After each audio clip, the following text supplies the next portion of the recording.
Suasana Aceh yang tegang. Rakyat berkumpul dengan wajah cemas karena dentuman meriam Belanda kian mendekat. Cut Nyadim dan Ibrahim memasuki kerumunan dan langkah cepat. Ibrahim membawa kabar yang sudah sering terdengar, namun selalu membuat dada sesak. Belanda menyerang lagi. Dengan tekad, ia berpamitan pada istrinya. Di tengah air mata yang coba dia tahan, rakyat berdoa untuk keselamatan pemimpin mereka.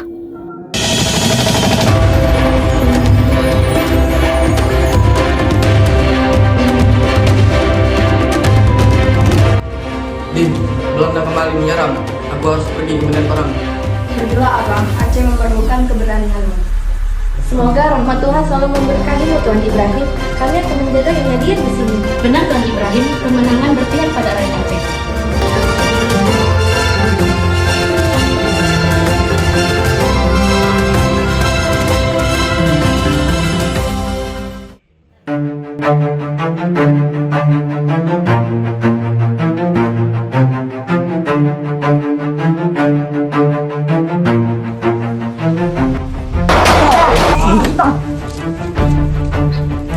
Kecil Ibrahim, bertahanlah.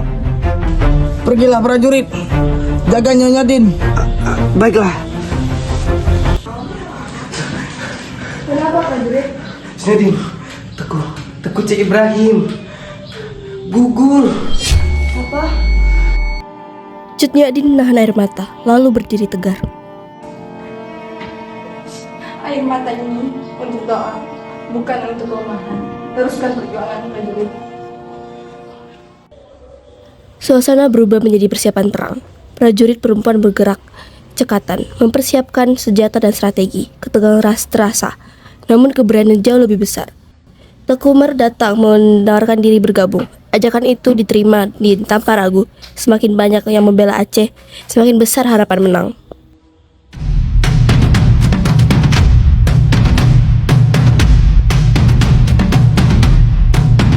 Adit, izinkan aku berjuang bersamamu. Jika niatmu untuk Aceh, aku menerima. Apa saja? Sepertinya Belanda kembali menyerang. Serang cepat, jangan beri Belanda kesempatan.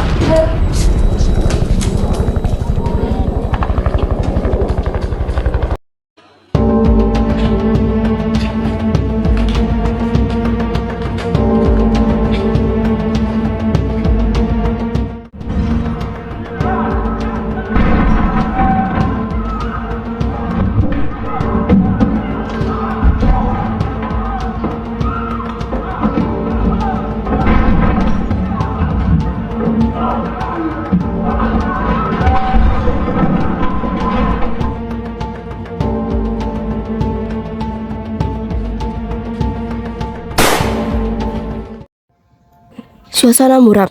Seorang prajurit perempuan berlari. Nafasnya tersenggang, membawa kabar buruk. Teuku Umar gugur di medan perang. Tuan Umar, Tuan Umar.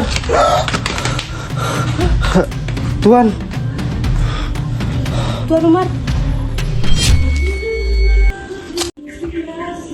Innalillahi. Tuan Umar telah gugur. Kita harus beritahu ke Nyonya.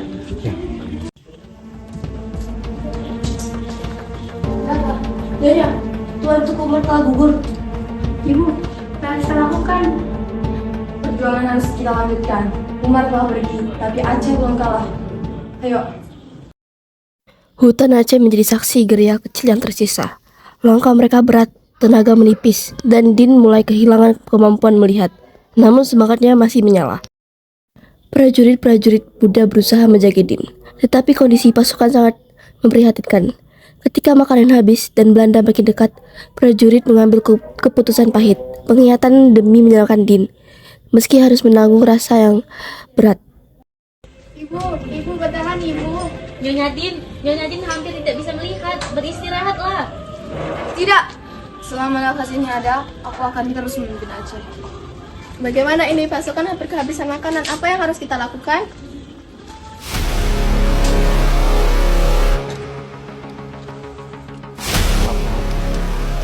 Ya ini satu-satunya cara untuk menyelamatkan beliau. Siapa kau? Jangan tembak. tahu di mana Nyonya Din berada. Di mana dia? Dia berada di hutan, di belakang pohon.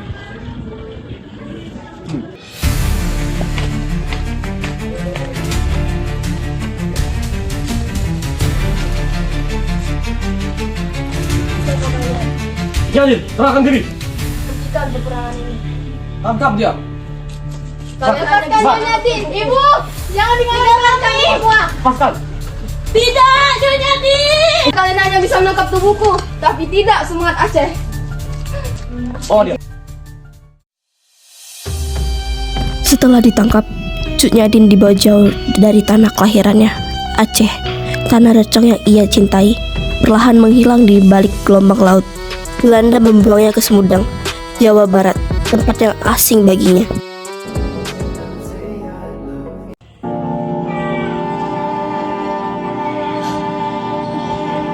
Di mana aku? Kenapa semuanya gelap? Lepaskan aku. Nyonya Din, Aceh tidak akan pernah melupakanmu. Keberanianmu akan tinggal di hati kami. Mereka pikir dengan menangkapku akan memadamkan api perjuangan. Diam kau tahanan. Siapa kau? Masa perjuangan sudah selesai. Ibu, aku akan meneruskan keberanianmu. Anakku, rakyat Aceh, aku rindukan semua. Waktu beralih ke masa pengasingan, Din belum duduk lemah dalam penjagaan ketat. Jauh dari tanah kelahirannya, kenangan rakyat Aceh menghampiri sebagai gema suara yang mengiring kesendiriannya. Sebelum tiba di Sumedang, Cut Nyadin dibawa dengan kapal dari Aceh.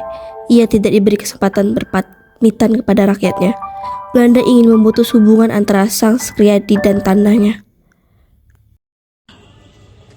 Lupakan Aceh. Di tempat barumu tidak akan ada lagi perang.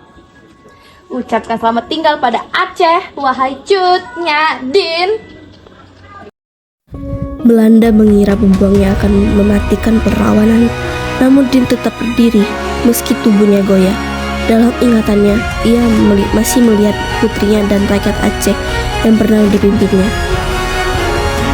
Din di Sumedang hidup sederhana dalam kebutaan, namun tak berhenti mengajarkan kebaikan. Jarak memisahkan tubuhnya dari Aceh, tetapi tidak semangatnya.